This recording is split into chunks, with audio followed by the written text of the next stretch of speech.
The Galactic Council chamber fell silent as Ambassador Marcus Kane stepped forward to the central podium. Representatives from 47 different species watched with barely concealed contempt as the human delegate prepared to address them.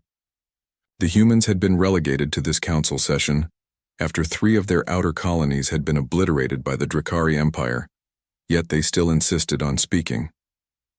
"Honored representatives," Kane began, his voice steady despite the weight of expectation. "Earth formally requests an immediate cessation of hostilities against human settlements." A ripple of what could only be described as laughter emanated from the Drakari section. Ambassador Vex, a towering reptilian creature with scales that shifted from green to deep purple, rose from his seat. "The mammals speak of cessation while their military forces cower behind energy shields," he hissed through translator devices. "Your species has proven weak. Your colonies burn because you lack the strength to defend them." Kane nodded slowly, as if considering the insult carefully. Ambassador Vex raises an interesting point about strength. Perhaps it would benefit this council to understand what human strength actually looks like.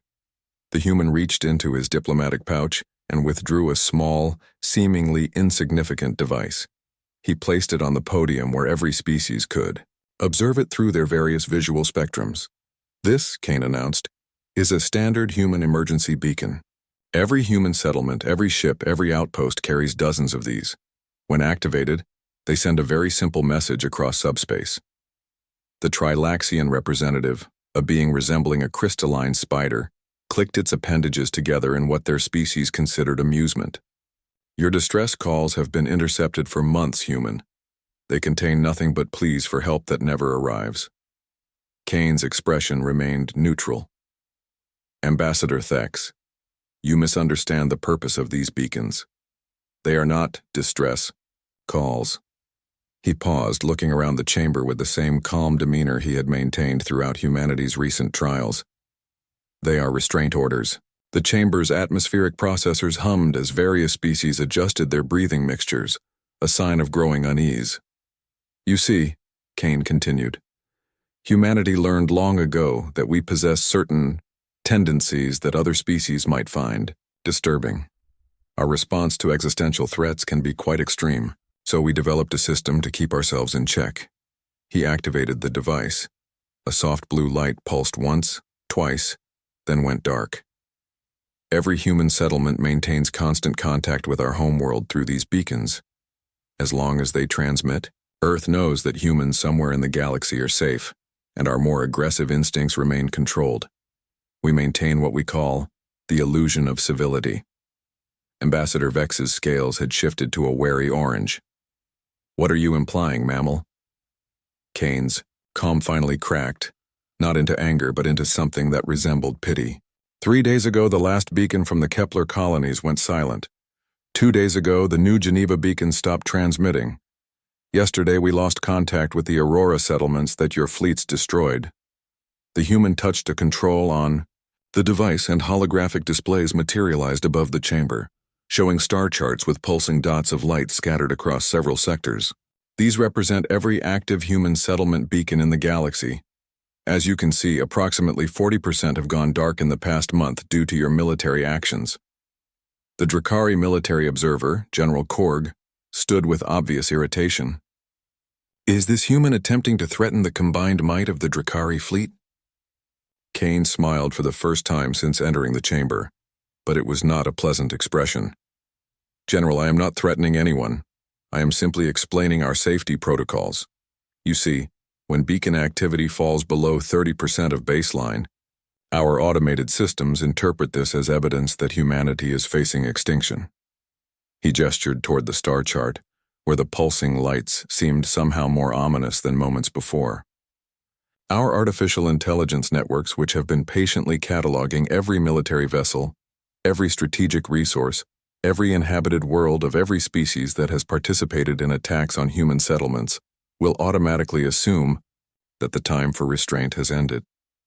The crystalline ambassador's clicking had stopped entirely. "You cannot mean to suggest that your species would commit genocide over a few destroyed colonies?" Kane's expression grew genuinely confused. "Genocide?" Ambassador Thex, I think you misunderstand the scale of human preparation.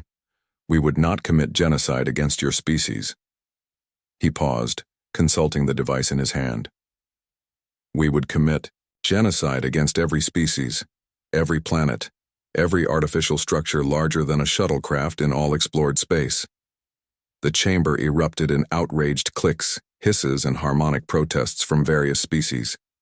Kane raised his voice to continue. Humanity spent 3 centuries convinced that we were alone in the universe. During that time, we developed weapons capable of sterilizing our own solar system 12 times over.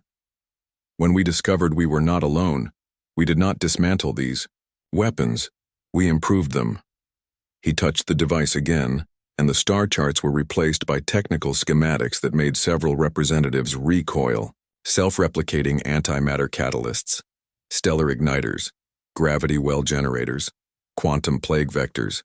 We built them all because we were afraid, and fear makes humans remarkably creative. The Drakari General's scales had gone completely pale. This is madness. You would destroy yourselves as well. Kane nodded solemnly. Of course. But that is rather the point, is it not? If humanity faces extinction anyway, we see no reason why anyone else should continue to exist in our absence. He deactivated the holographic displays and returned the device to his pouch. So, honored representatives, I return to my original request.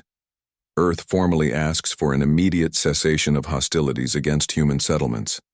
Our beacon network currently shows 34% active coverage. Kane consulted a timepiece on his wrist. You have approximately 18 hours to bring that number above the 30% threshold before our automated systems conclude that the illusion of civility is no longer necessary. The human ambassador gathered his materials and turned toward the exit. I do hope we can resolve this matter diplomatically. Humans are really quite pleasant when we are not planning the systematic destruction of all known civilization.